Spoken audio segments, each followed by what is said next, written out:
even know if I can pin these. I can. Cool. Okay.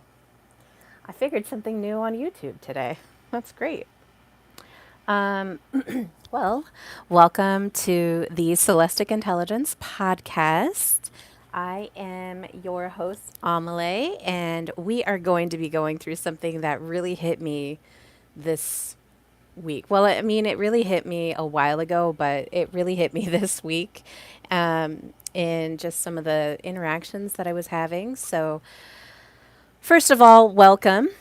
Today is episode number 38. Kind of hard to believe it's getting up there in numbers. I'm really pleased with where it's going and where what has been going on.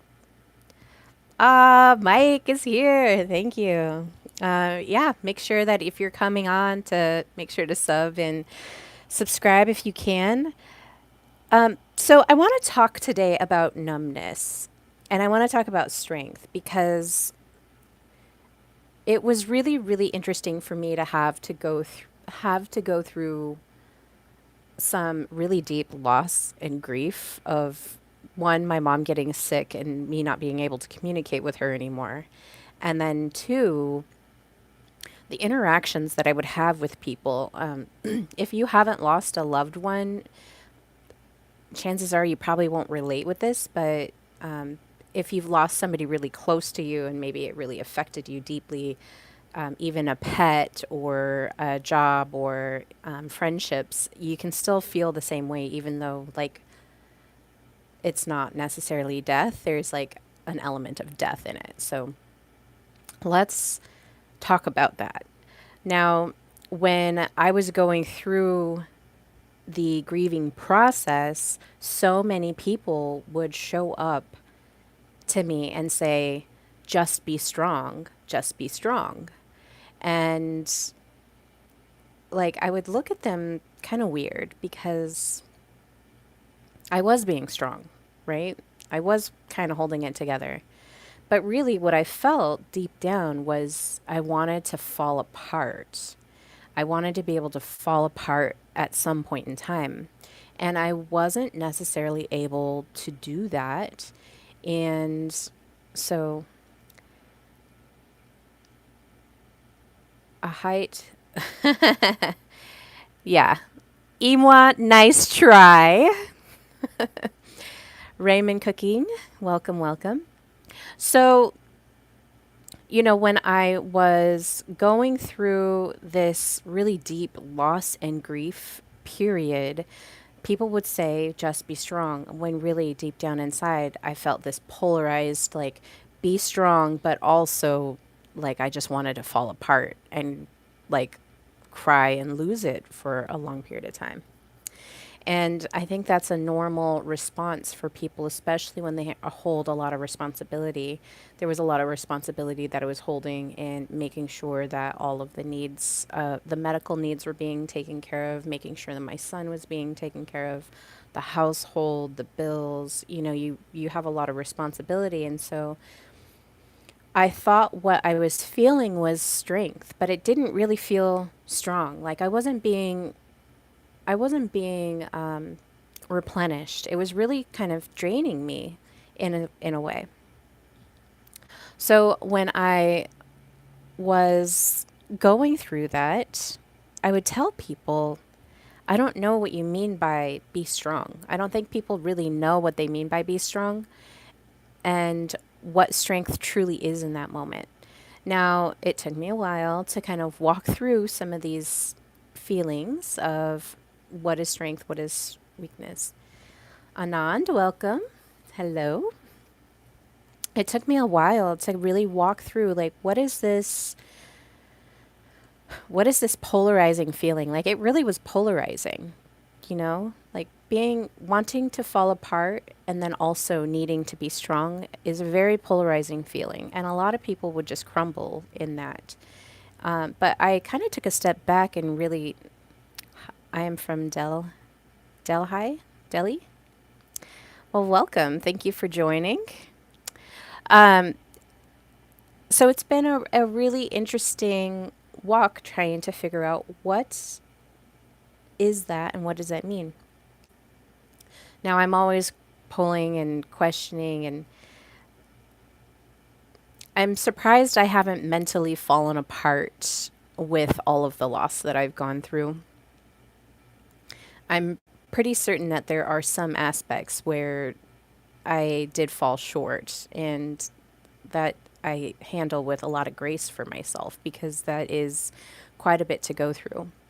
And it was necessary for me to go through all of those experiences in order to deliver the best, most potent message that I could. Hello, Carl. I hope your day is going well as well. So beautiful. I like to see you. From India. Very nice. Um, so I really want to talk about what does it mean to be strong when really that was probably more of a coping mechanism or a survival mode of freezing and still like doing the mechanics of life. And so when people say be strong when you're in a deep moment of loss, I think what they're really saying is don't fall apart, and keep showing up, which is okay. But I think that sometimes when that's really what's happening and then what actually happens, those are two different things. So being strong may even show up as being numb. And I want to call it out. Oh, that's wonderful.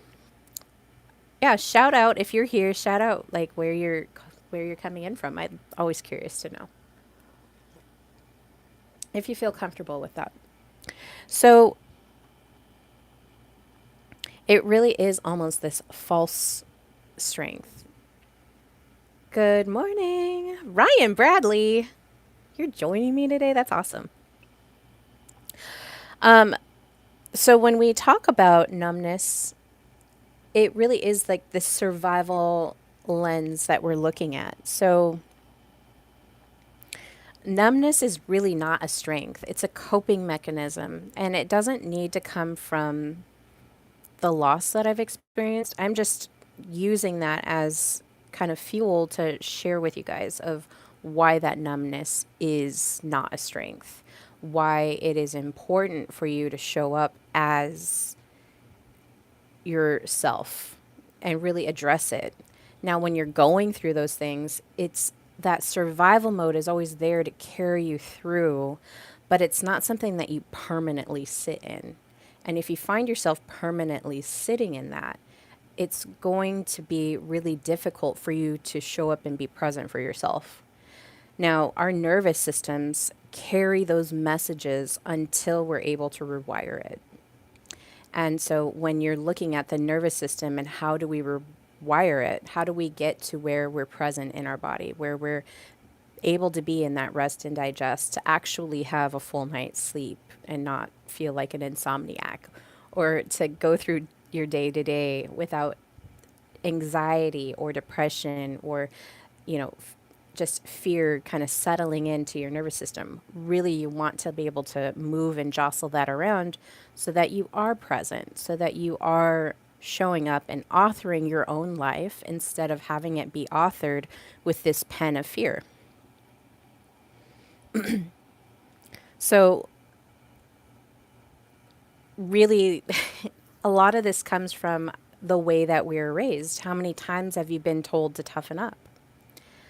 Oregon, the Bronx, New York. What is this? This is my podcast, JB Softwash. Thank you for joining. Appreciation of the deprivation. 407. Is that an area code, Paz? So we've been told to toughen up. We've been told to push through. We've been told to act unbothered. And that is perceived as a form of resilience. A lot of people think that I'm stoic. A lot of people think that I'm strong. And, you know, to a certain degree, yes, that's true.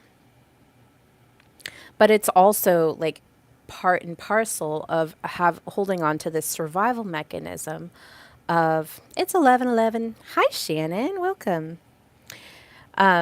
It's part and parcel of holding on to this survival mechanism of helping me to get through a really hard time.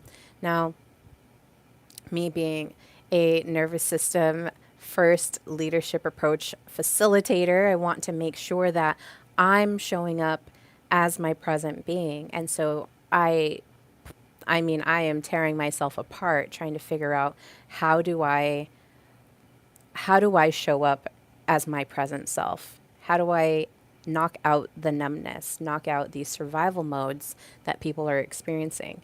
And it's really great that I get to experience them and get to actually do the work of getting through it because it's going to help. That energy is going to help my cohorts that join my program, and they need to have that true resilience, that true emotional regulation in order to make it through to the desired achieved goal, which is stepping into actual embodied, authentic leadership instead of the performative leadership that we have going around day to day.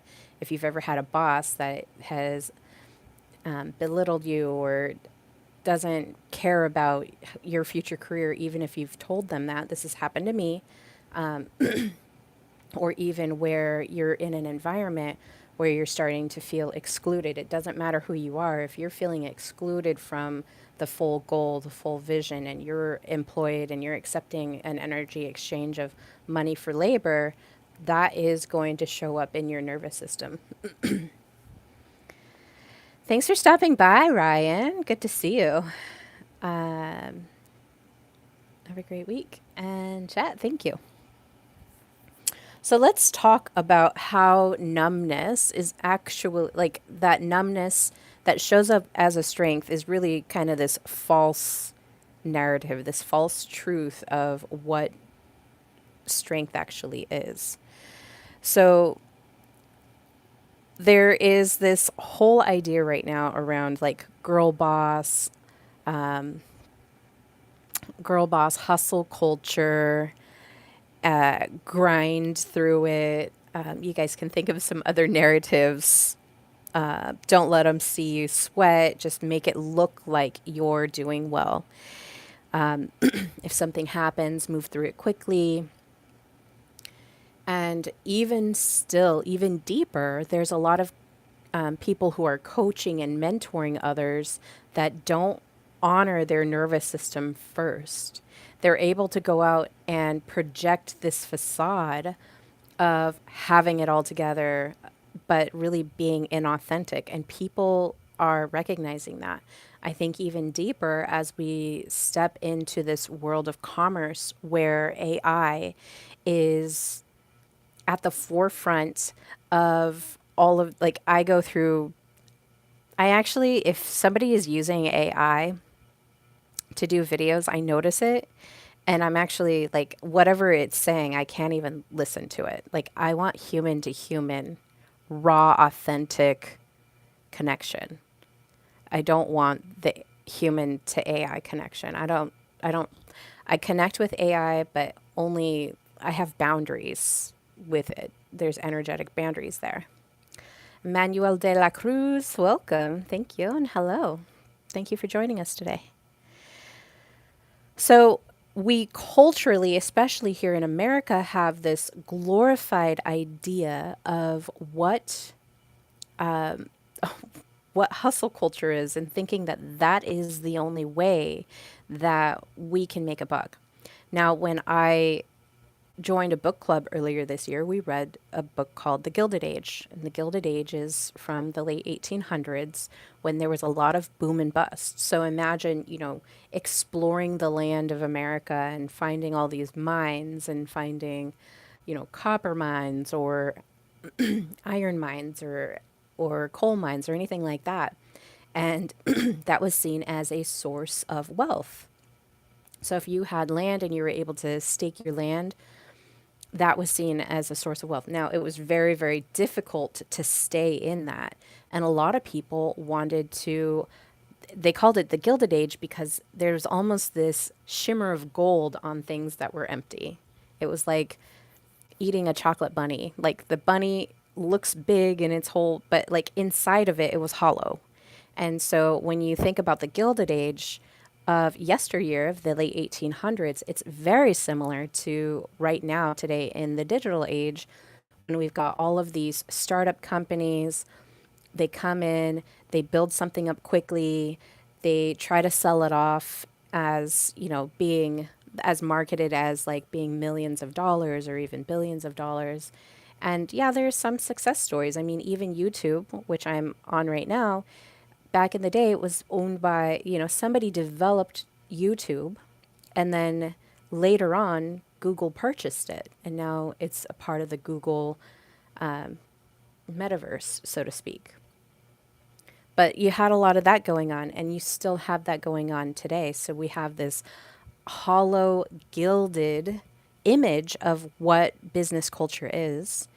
And in fact, it's like this hollow, gilded facade instead of being something real. So if you're seeking things that are authentic, you're seeking things that are raw, you're wanting to hear a person to person interaction because you're actually starved of that, that is not, that is completely normal for you to desire that and to want that connection with people.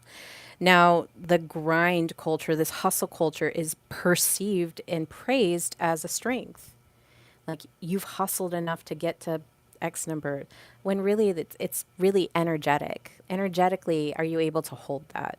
If you're energetically working on your nervous system and cleaning it out and clearing it out and getting it to where you're present, and then the things that you are working on and authoring in your life, because you know that you have the authority, you know that you have that personal responsibility to yourself, the confidence and the love and care for yourself. You do that by aligning and basically updating your operating system, which is your nervous system. I view the nervous system as your operating system. That is kind of your Wi-Fi of being. This is what is, being shed outwardly, and how you're connecting with others. It's your Wi-Fi connecting with all of these other people around you. And that's why it can be really difficult. Last week, I did this really awesome stream. Last week was really activating for me. So last week, I was looking at how are how are these big tech companies able to connect with our thoughts, our emotions, our intentions, and really to navigate and understand that? Like, how are they able to do that? And so I started digging into some of the materials, the elements that they're using in the devices. And really, what's happening is the tech companies right now are really creating, or have created, a synthetic nervous system that we're tuning into. Some people are very much more sensitive to it than others, but they're creating this synthetic nervous system that we're able to connect with. So some people will connect with the AI um, advertisements, and they'll listen to it and they'll understand that. Yeah, they're definitely grabbing some data. There's a lot of money in data of understanding the thoughts and the emotions and the mind with the intentions.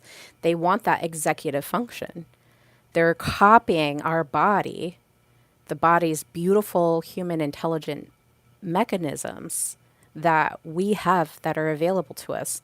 And they're creating this synthetic copy of it, and, kind of hoisting it as better than the original. But I think the original is better.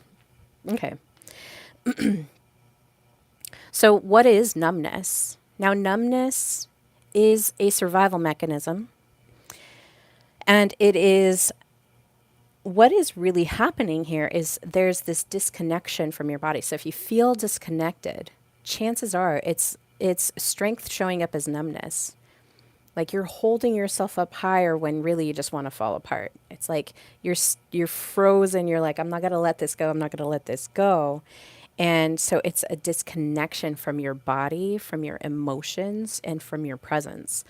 I like I tell everybody, if you feel disconnected from yourself, grab an emotions wheel. There's one all over the internet. You can find one that you like. I like the wheels. You can look at charts. I prefer the wheels that are colorful because I don't know, I just like looking at it and just stare at it for, about a minute, maybe 2 minutes, and really start to like look at each one of them and see if any of those feel true to you. That is going to help you reconnect with yourself. It's going to show you, it's going to ping you on where you might be feeling something. So if you're feeling exhausted, you can look at that and I like the wheels because it breaks it down a little bit further. It shows you, okay, if you're feeling exhausted, then you might feel some of these other feelings. And so the numbness is actually this disconnect. It's, I, I don't know if you guys ever watched Street Fighter, the movie from the 90s, but there's, gosh, what's the guy's name? He's the sumo wrestler. Um, but he's sitting in there and they're beating him, like the agents, the enemy agents are beating him with bamboo rods. And he's Hawaiian and he's just like looking at his kind like calmly looking at his fingernails and like picking at him and really just disengaged from his body while he's just being beaten horrendously on his back. Like he had several markings on his back.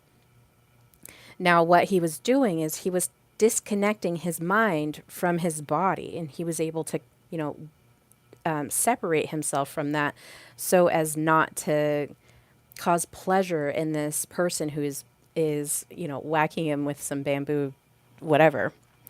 But then when the agent leaves, when he returns back to his body, then he starts to feel the pain again, and that's kind of how we can live in our bodies. If that numbness, it's like, okay, now I'm going to numb myself, I'm going to disconnect from my body, I'm going to disconnect from the situation just to get through whatever is going to happen and not be emotionally affected by it in the moment.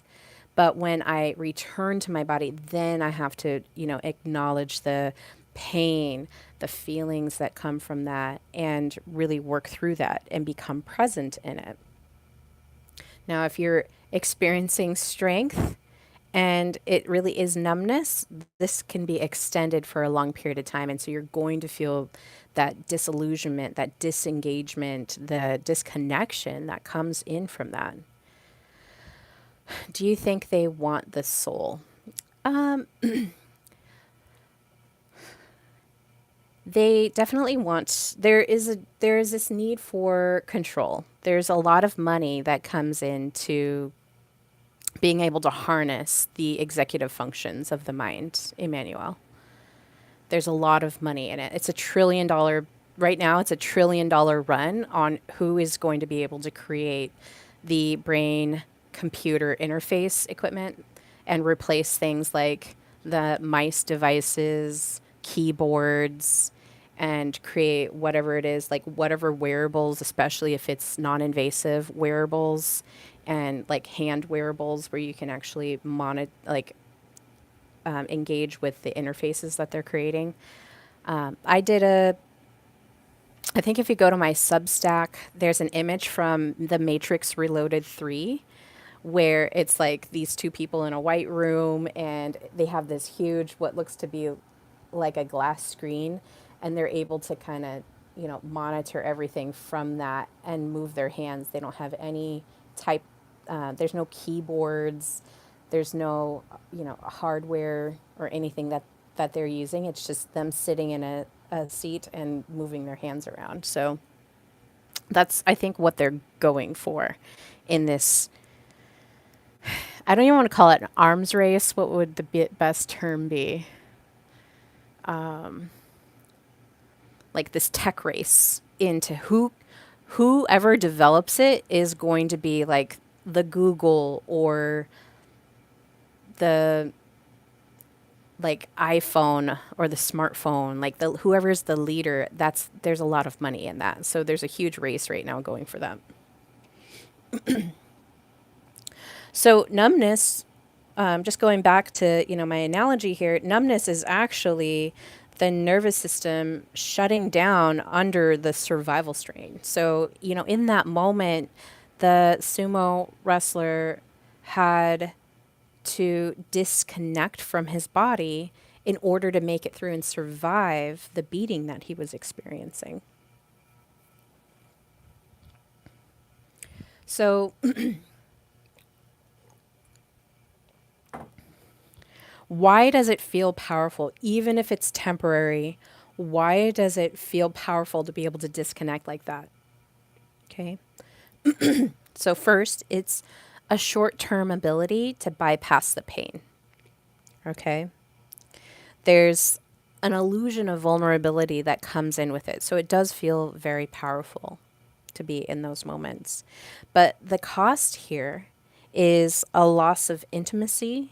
If you continue to remain disconnected, disengaged, there's a loss of intimacy with others because you're not present in your own body. You're not present even with yourself. There's a loss of joy. So even if you felt joy before, a lot of the times, if you're gonna sit in this survival of numbness, the joy isn't gonna come in. It's like you're not able to connect. Your antenna is not working because you've just disconnected from it. You've got to be connected in there in order to experience those moments of brilliance or the moments of joy, right? The cost is also a loss of clarity. So you may not have, you're not going to be clear because that survival mechanism is actually going to shut off your prefrontal cortex and it's going to activate your amygdala. And if you sit in your amygdala, you're going to think that everything is a threat. You're going to think that everything is after you or the shoe is going to drop or anything like that. And so the clarity actually comes from being able to access your rational brain in your prefrontal cortex. This is just this, if it stops here and it doesn't continue going on to your prefrontal cortex and you're operating from that, like everything is going to be a threat. You're going to wake up and feel exhausted. You're not going to be able to sleep because you think that even though you might not think it, your body thinks it. Your nervous system is sitting in that. It's like, we can't sleep. We're in a cave. We don't know if there's a bear that's going to come through that cave, right? We don't know if something's going to find us in this cave.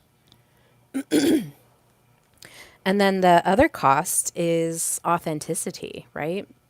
So authenticity can be lost as well. And you might feel this energy when you're engaging with, potential products that you're looking to buy. If you're engaging with people that you want to date, maybe you go on dates and you just keep on going on dates and you're unable to find that authentic connection.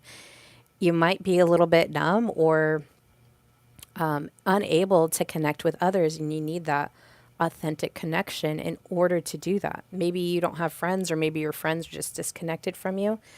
You might be in this survival mode and really kind of look at that. So get out that emotions wheel. Look at, where am I stuck? What am I not feeling? What did I feel that I did not finish feeling? Because it'll sit in your system. Okay.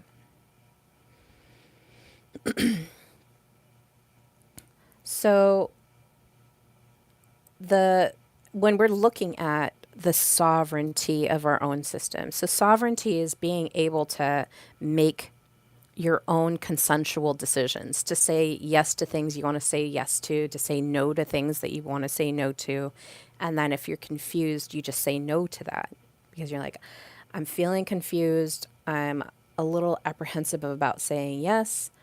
And I don't quite feel that it's a no. Just assume that it's a no for the moment and just be really firm in knowing that that consent is to be honored within yourself. You're not here to please others and say yes to them all the time. You're here to author your own life and to live within your own story, right? Your authority is you writing your own story. Nobody else is living your life for you.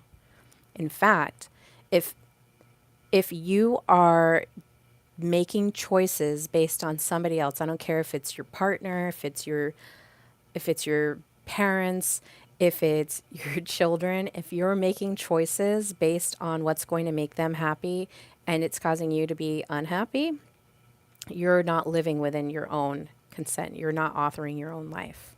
So really kind of look at those situations as well and see if there's ways that you can figure out a compromise of, I know that you want to do this, but I want to do this. What can we do? And really be in that. So when we look at becoming that sovereign alternative of instead of sitting in numbness, how am I going to connect with my body? How am I going to connect with my values and my morals and the position of where I want to be in the future? How am I going to do that? I don't want to be numb to myself. I want joy, right? I want authenticity. I want to feel intimacy. I want friends. I want, a partner. I want to be intimately connected. That is like it's everywhere. It's plastered everywhere. Everyone is just unhappy in their marriage. They're unhappy in their relationships. Not everyone, but you guys know what I mean. Like it's like a lot all over the place. If you're not connected with yourself intimately, if you're not present in your own body, then that's the cost. When really that's kind of what you desire is having that like close connection. Can't tell you how many times I see it all the time. Women are like, I used to have friends and now I don't. My best friend is now hanging out with this other person, not me. Or like when my partner and I got together, we were really close. And now that it's been a couple years, now we're just drifted apart. Now I don't feel the same excitement or same relationship or the same closeness that I had with them. Chances are you've numbed yourself out somewhere along the way to get through to the next step. You have to honor that moment when things broke down and say, you know what? This I this is like primary framework 101. My brain is like going off on all kinds of situations that people have told me, even in my own life, of things that have happened where this is truth. This is just the truth of our system. Like the nervous system is holding us together until we're able to address the things. And it doesn't matter if it was an hour ago or if it was 40 years ago. Your nervous system remembers. I have a friend who had a very polarized relationship with his mother. He loved her, and then also she was abusive to him. And so him as a child, he's had to work through that relationship of how do I sort through this? How do I honor her as my mother, but then also speak truth about the fear that was placed into me as a young child, 5, 6 years old, maybe even younger. How do I fix that? How do I go and address it? How do I rewire it? Okay. This is a big piece of work that my friend has to go through. But it's so much easier when you start to really take responsibility and authority over that and say, you know what? My mother couldn't handle it. I love her very much. I know that she did the best that she could. However, that's not how I would parent. I love me as that 5, 6 year old. I love me as 7, 12, 15, 16 year old. Whatever it is, whatever the moment was, you have the ability to reparent yourself and repair that so that it doesn't sit in your system anymore. So once you're able to address those things, that's where the regulation comes in. That's where you can melt that numbness and start to feel again. And it's going to feel a little tingly. Like if you've ever had a foot or an arm fall asleep, you know that there's this really uncomfortable tingle that might come in. And it's going to feel a little uncomfortable, but it's just with repetition and really stating that, no, I love that 5-year old kid. I love that 15-year-old teenager. They were doing the best that they could with what they had. However, we don't live that way anymore. We're not having the shoe drop. The things are not happening in the moment. So when we look at when you take the authority, when you resume your consent over situations, as a 5-year old, you may not have been able to say no, or if you did say no, you were overridden. And so when we look at that, that's not necessarily wasn't honored, consensually. Spangled Stew, welcome. Hello. Um, we want to see the regulation piece, which comes from here, not the survival mode, not the numbness, but the regulation piece that comes from your prefrontal cortex. That really is the strength. That is really where you can show up and be present. And so you can, look at the whole situation from a rational perspective instead of from this survival perspective, which a lot of people are operating from right now. So, true strength isn't numbness. True strength is being able to feel your emotions and still remain rooted in your own body. So, true strength. How many cats do I have? I have no cats. True strength is being able to feel, okay? Being able to feel the emotion and to remain rooted in who you are. I believe that the antenna is God that we need to be connected to. Exactly. For us to feel true joy, peace, and love that flows from Him to us, yes, and experience Him through believing the gospel of Jesus Christ. What do you think? I believe that, yes, you're right. That is our antenna. That is what I invite you to go over to my Substack. I had, I can't remember when it came out, but it was the reflectors the reflector strategy explained. So with a reflector, anybody that is really tapping into their creativity, part of it is one, to wait without guilt, to two, to sense the things that are going on around you. Three is to align with the right people, the right environments, the right whatever the goodness is, and then that's when you get the connection. Do you think pure strength is in surrender or the struggle? I mean, it's a little bit of both. I'm not going to either or anything. There is a surrender of, first is the struggle, right, of going through a difficult situation. So you might have to hold it together for a period of time. But then once you're able to let that melt and feel back into that and surrender back into those feelings, because it's really hard for people when they're so used to being in survival mode because they've been trained on doing that. They've been entrained with somebody else's nervous system that was in this dysregulated state. So if you have parents and you're under their roof and they're operating in a dysregulated state, chances are you're entrained into that nervous system. Not even chances are. I believe that pretty strongly you're going to be connected to that. How you connect to it is, how well you can navigate through that. Can you hold in your own authority? There's going to be some rebellion. There's going to be some kind of Stockholm syndrome type of experience. But until you can change that environment, change the way that you respond to it, you might be holding on to that. I mean, even in the workplace, this is true. In the workplace, if you, I had a manager who was open, that was able to, that really talked with me about my workload and was really open and clear about their expectations. And that said, if ever anything changes, please come to me so that I know what's going on and we can restructure everything. She was very adaptive. And then when I got a new manager, it was very much the opposite.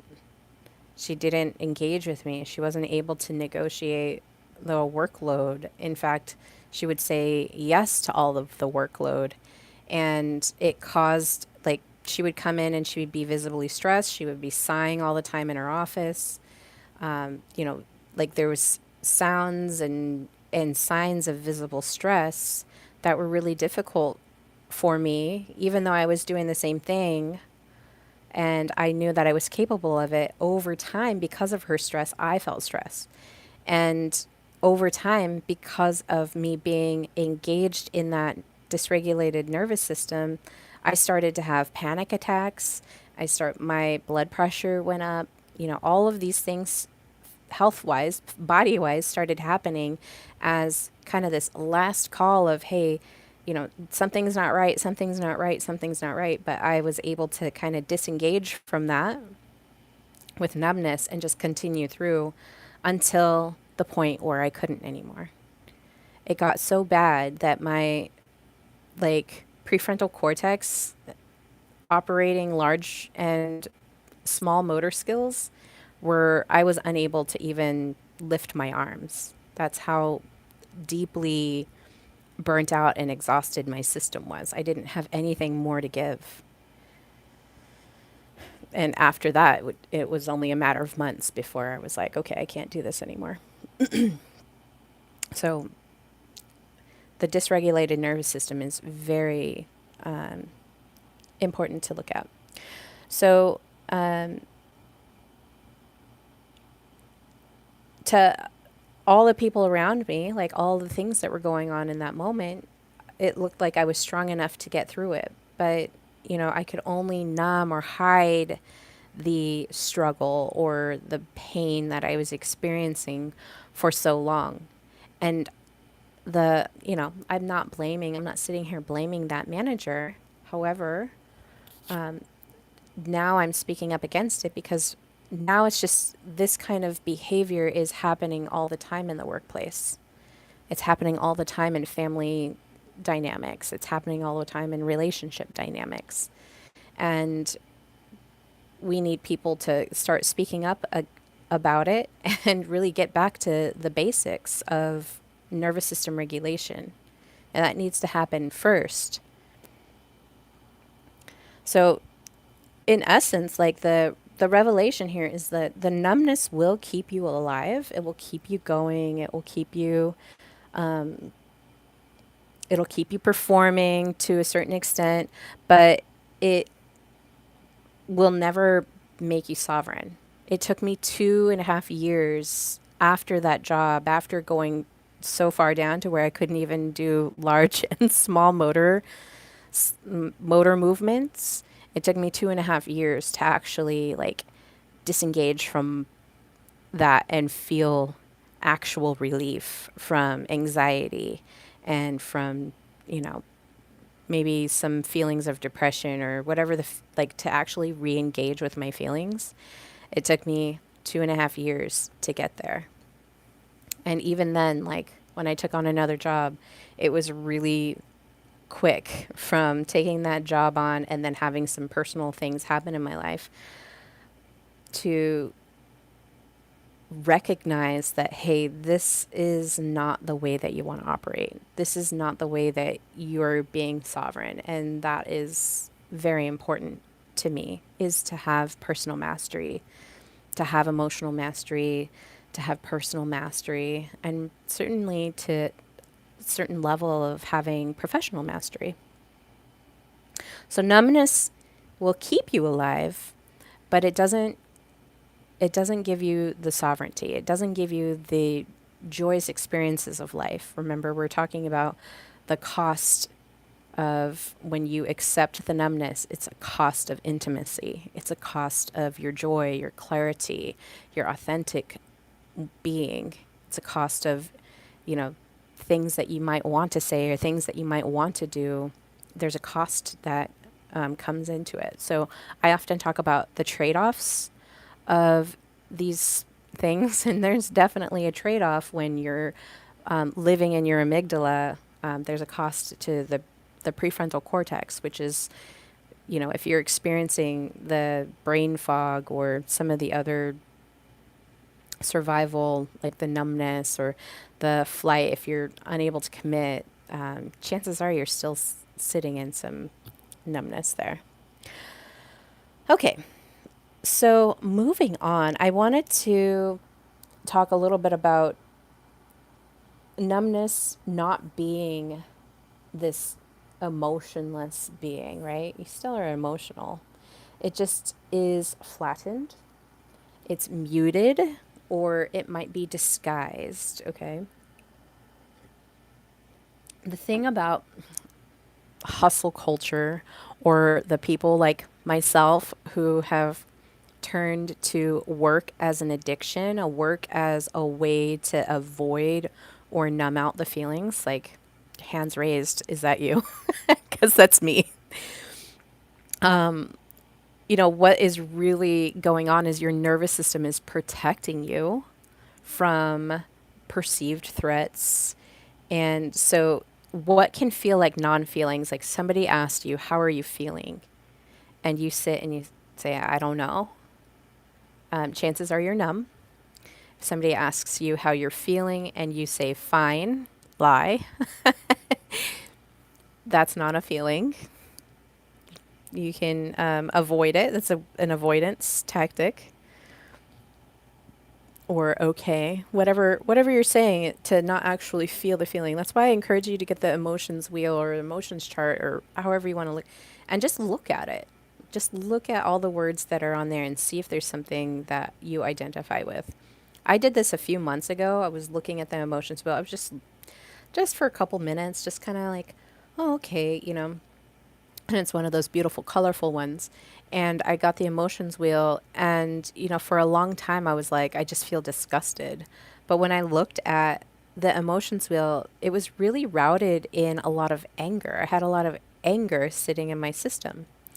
And so this year has been really about how do I love myself, but then also express this rage and anger that's inside of me because, screaming, yelling, getting into fights are not necessarily the avenue that I want to take. So what I did is I take all of that and I put it into my book.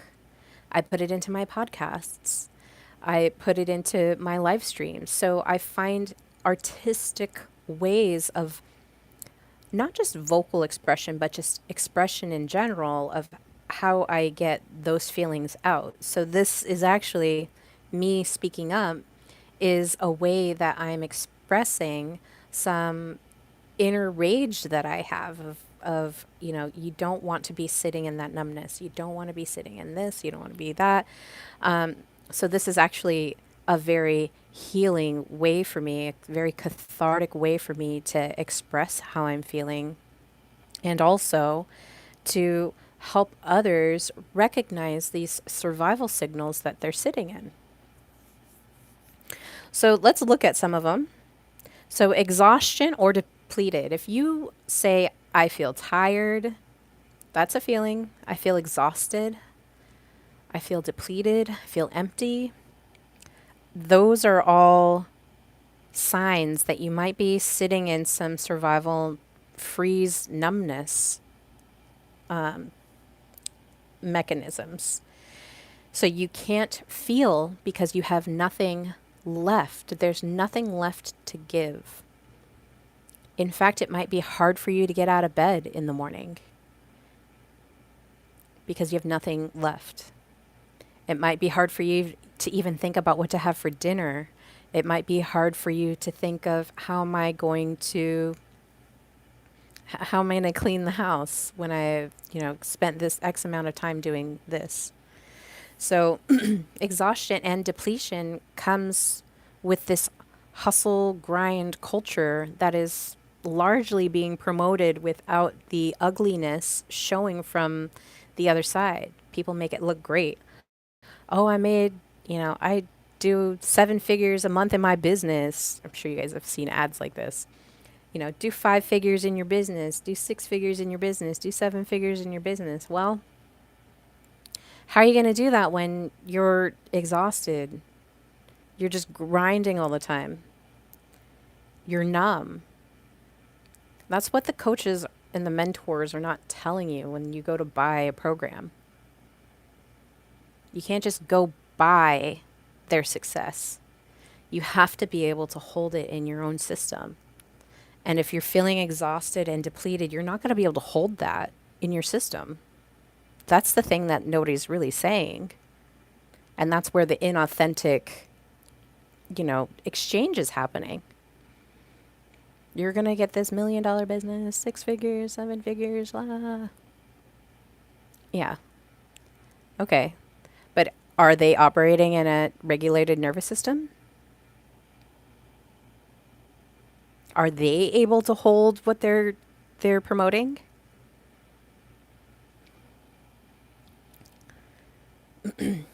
Half those courses are fake. I don't know if half of them are fake so much as I think that the courses that are being sold to people that want to get out of this and think that this is if I throw money at this, it's like the add to cart, right? You go out and you add everything to cart, and then you buy things, and then all of a sudden your house is just filled up with stuff that half the stuff you don't even use. So courses are no different. Mentorships are no different than that. If you can't hold the energy. Now, if you go and buy one, and let's say you spend $6,000 on a course, okay? And then you go to start operating it and things are broken in it. Things aren't working properly. There's a disconnection from the communication. There's maybe there's a little bit too much information and now you're just overwhelmed of I don't even know where to begin. These are all real things that happen to people that think that they're just going to get this get rich quick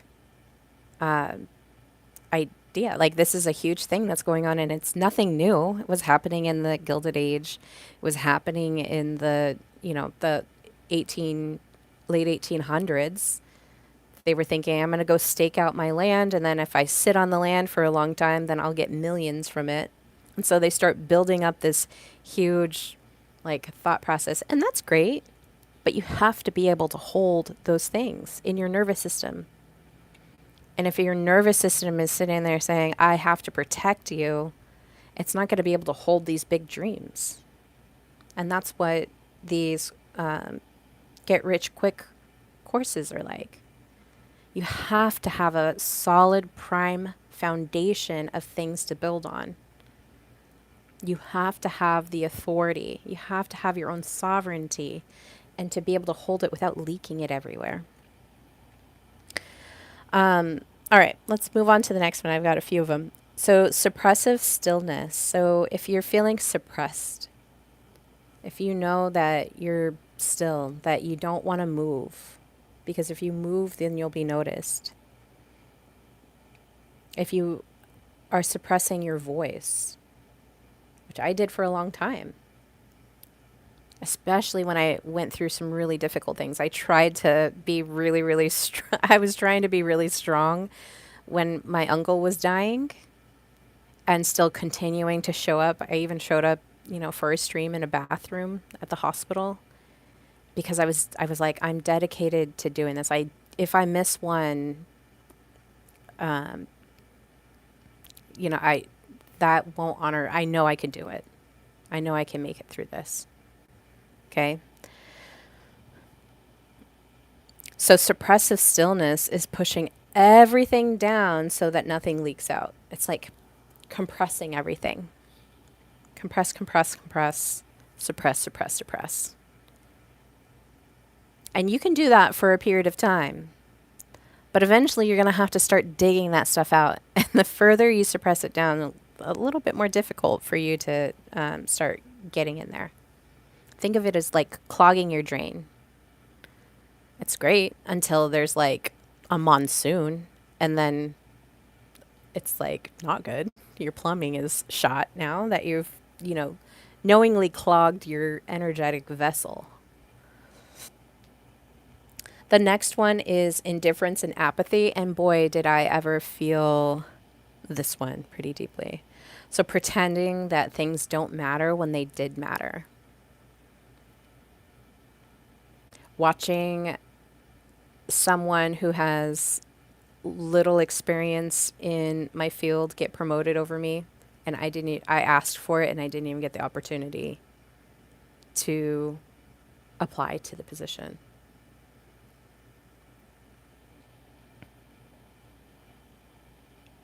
So it felt I was very indifferent to it, very, very apathetic. I pretended like it didn't matter to me, when in all honesty, it really did. Okay. I know that I'm not the only person that that has happened to. Maybe you didn't even show up and say that you wanted that. Not me, I did. But it really matters. You really want to say something, but you're so used to pretending like it doesn't matter. This could happen in love environments. It doesn't have to be in business. This could happen in your family. Um, so really looking at what matters in my life. What is it? I don't want to pretend that it doesn't matter. This matters to me. And really showing up and saying, this matters to me. How are you going to show up for that? Because if you're not going to show up in the way that I need, then, I have to shift the way that I interact with this energy. The next one is disconnection and detachment. So think of this as like, remember the sumo wrestler that's getting the beating? This is like floating above yourself, or even just not fully being in the moment, not being completely engaged.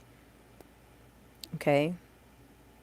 This is this is this could be really difficult for people,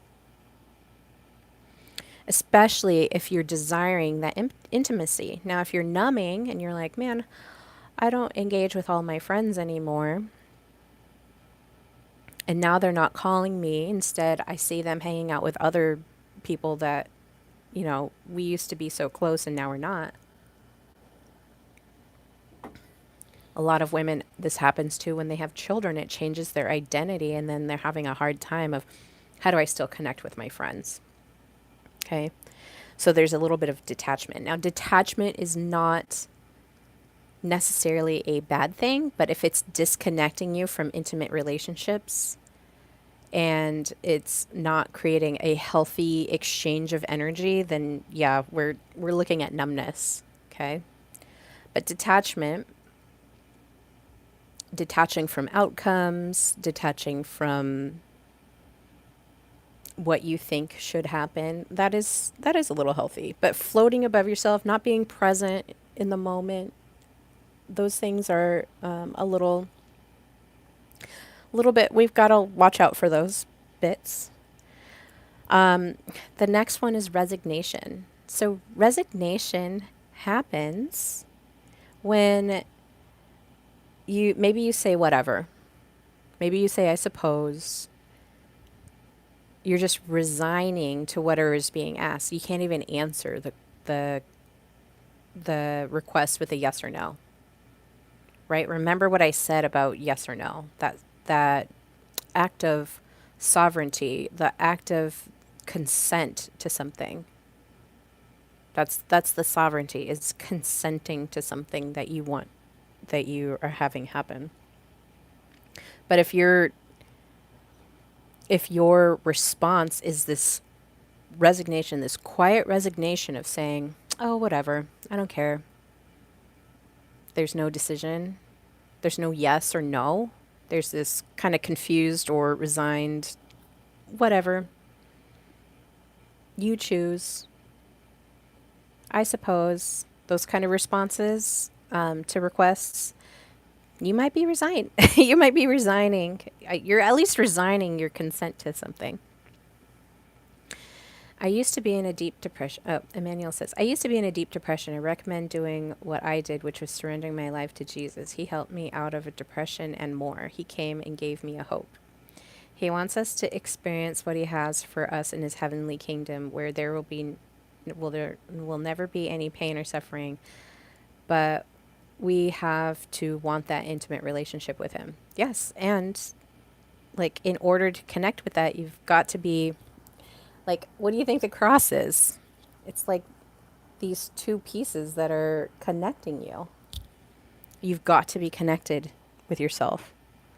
I had a I had asked,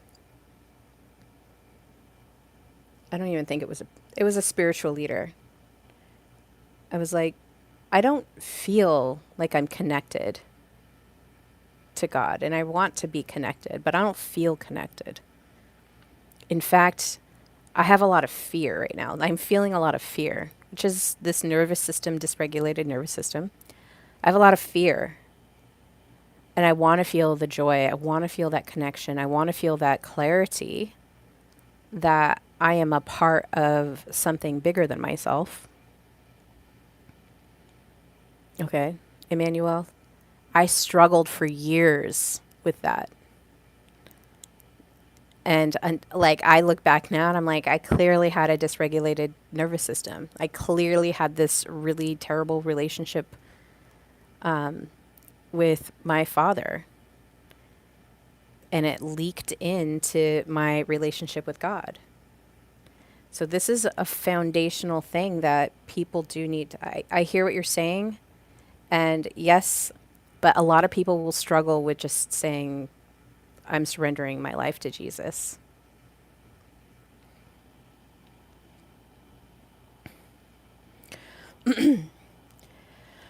So next is flatness. So there's no highs, there's no lows. It's just you have this neutral gray emotion.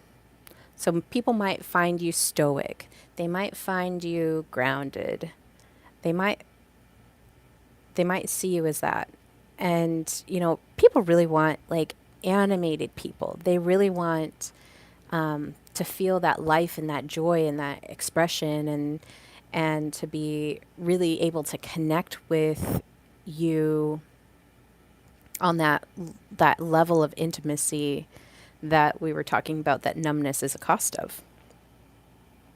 So if you're flat, if you're engaging somebody who's flat, and if ever any time they get out of that flatness, it's either depression or it might be kind of this manic state.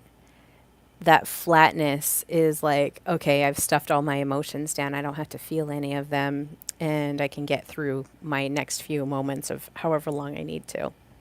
So there's no highs, there's no lows. It's just kind of this flat, neutral energy. You might be experiencing some numbness. It's not a strength. Um, so shutting down sadness. Sadness that's so deep it doesn't even cry anymore. So this is another place where something sad happens and you start to cry and you're able to like pull the tears back. Don't let them see you cry. Um, don't let them see you feel anything. That's a weakness. It's not strength. Remember at the beginning of the stream, I was talking about how I felt strong, and people were telling me, just be strong, just be strong, just be strong. And really, I just wanted to fall apart. Like, I didn't feel like I had that permission to do that. And so instead of feeling sad, I just shut it down. And I would just engage myself in keeping my mind occupied, working, um, maybe even having too many drinks, or going out and doing, just going out and doing something that would take me away. Calgon, take me away. That's what the kids used to say back in the 90s, but 90s, 2000s. Calgon, take me away. You want to be like removed from engaging in that feeling or that emotion. When really, when you do engage with the emotions, it's only 90 seconds to feel that and like let it go. It really is a very short lived thing. But if you're suppressing it, it might be a little harder to engage with that. You're going to have to start digging. Okay. You remember Calgon, take me away, Mike? Okay. So the next one is quiet rage. So this is anger trapped under the surface, or like kind of this iced over feeling of, there's anger there. Like, remember what I was saying about the emotions wheel? I was thinking I was disgusted with the things that were going on when really it was anger. I was very angry about, my mom dying. I was angry about not being able to communicate with her, about having to make all these decisions. And then angry at work because it was so dysfunctional. There was so much dysregulation going on. And even angry with myself of how am I even like holding things together? And I've had to give myself permission this year to just fall apart, to let things fall apart and not have any attachment to the results that come out of that. But there is this quiet rage. Now, when I recognized the quiet rage that was brewing underneath my stoic exterior, what did I do? I was like, okay, I started writing a book. I started doing an investigation, and then I started writing a book. And then now I'm on my second book because it needs to be a prequel to my magnum opus. But it really is this vocal expression per se of the quiet rage that I'm feeling. So that is how I'm kind of navigating through some of this numbness that I've experienced. The next piece here is hopelessness. So giving up before you even try. This one is kind of, you might know how to recognize that, but that hopelessness of not being able to get to the next state, not seeing things that are in the future. So, my big hope is I created this business because I was like, we are wonderfully made. We have technology that we don't even know how to access right now. Some people are just born with natural abilities to be able to access that talent, that gifting, that ability. How do I access that? How do I get to that next level? It's given me a hope. It's given me a drive of, as I continue down this path of learning about the human body, learning about the abilities that we have, and then learning about where are we and where can we go. It's given me a lot of hope. Now, a lot of people may not feel that hope. Okay. A lot of people are like, it's hopeless. They resign themselves and say, there's nothing you can do. When I made a declaration and I said, I'm going to end toxic workplace culture because I'm sick of it, that was a huge declaration. And you know what? I had people in the chat telling me that's never going to happen. Good luck. They've resigned themselves. And my response is, no, we can do it. And no, I am going to do it. And there's nothing that nobody can say that is going to stop me from achieving that goal. I'm going to put everything that I have behind it, and people will get behind that message. It is something that resonates within all of us. We don't want to be treated unfairly. We don't want to be treated unjustly. Like, we're not living in a prison. I've been watching Orange is the New Black. Even they're fighting for, being treated fairly. Emmanuel says, I agree with you. It was hard to place all my faith in someone I can't see, but I've remembered the gospel when I was young, and he showed me only him can I depend on. I enjoyed hearing you and talking with you. I agree with some things you say. Have a good day. Thank you, Emmanuel. Thanks for stopping by. And thanks for sharing. I appreciate that. But hopelessness is like giving up before you even try. And hope is just continuing and maintaining that perseverance of, yes, this is going to happen. This book is going to change lives. My mission is to end toxic workplace culture, to change business as we know it from this poor mistreatment to a well-being economy. Like, this well-being economy is important to me. To have well-being workplaces is important to me because I don't want to be treated like that anymore. I don't want to feel excluded. And it wasn't even racial or even like I don't even think it was really true discrimination from like a Title VII or an equal opportunity thing. It was just a it was just that workplace. It was a norm to give those things like that. Okay. So the next one we're going to talk about, so that was hopelessness. We're going to go move on to invisible grief. So grief that won't surface, but leaves a hollowness. Okay. Grief does not mean that somebody has to die in your life. Grief can mean that you've lost a friend, that you've lost a job, that you've lost a responsibility. Like, grief can show up in different ways.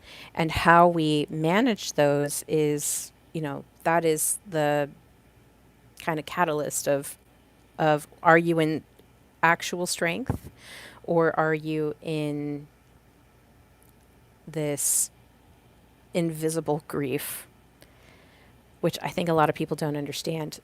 This can happen to people that get married or divorced, people that have children, people whose children are of age to move out.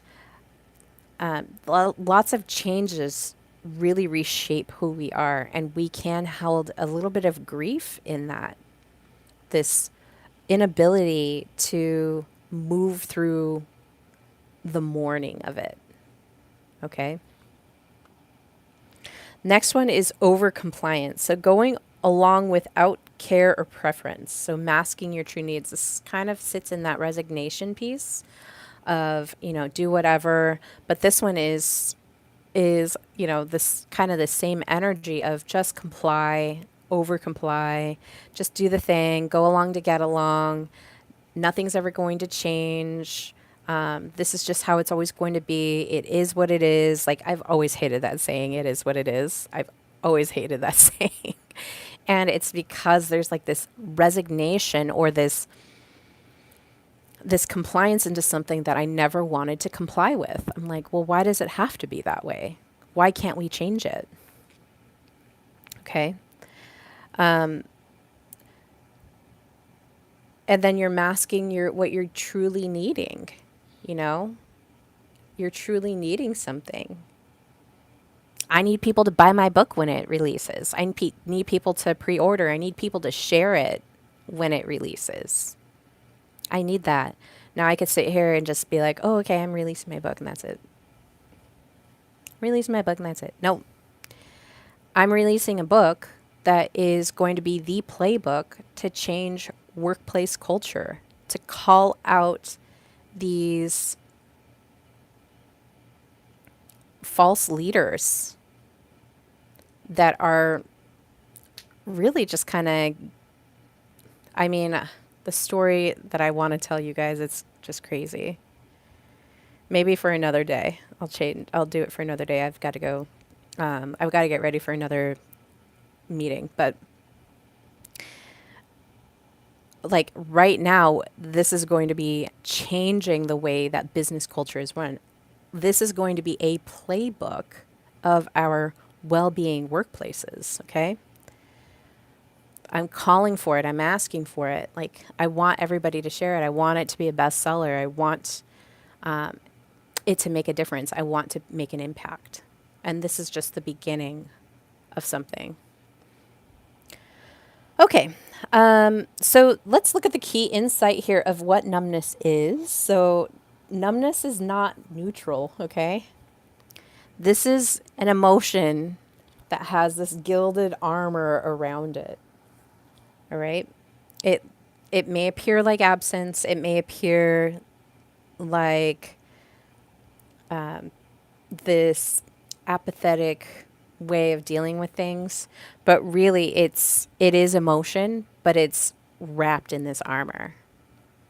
And it could be anger wrapped in armor. It could be indecision wrapped in armor. It could be a shutdown wrapped in armor, but we've got to be able to peel back that armor, become vulnerable with ourselves to restore intimacy with who we are and connect with who we are.